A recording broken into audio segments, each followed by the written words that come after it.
кое-какие там обговорит тонкости.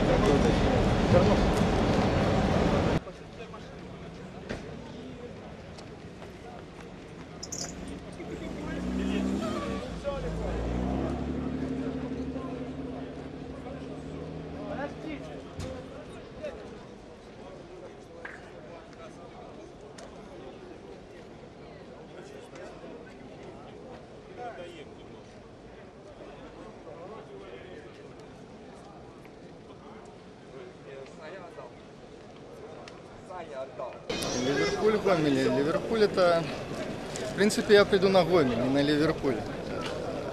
Однако, скажем так, приезд такой команды в Гомель это, такая справа незвичайная, скажем, для нашего города. Ливерпуль это You Never Walk Alone, это Джерард, это огуль ангельський футбол, який тут побачить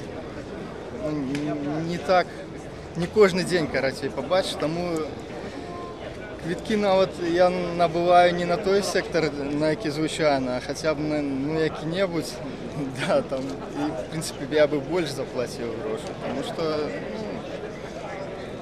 это, короче, амаль что суд. Я считаю, что для команды Гомеля это бесценный опыт, конечно. Набраться, поучиться чему-то.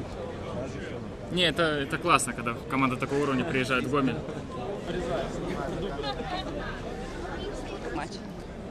Ну что, во-первых, команда такая первый раз приезжает, поэтому как-то просто праздник своеобразный.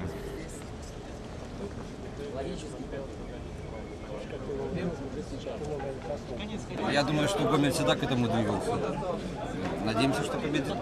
Я так лічу, що коли не сподіваєшся на перемогу, так не треба виходити на поле.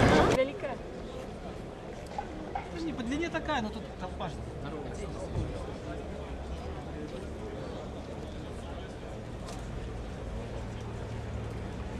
Хамон Ливерпуль. Это жизнь. Мне все равно, с какими командами. Главное, играет Гомель, а остальное как бы Ливерпуль, Нафтан, Славия. Главное, Гомель играет.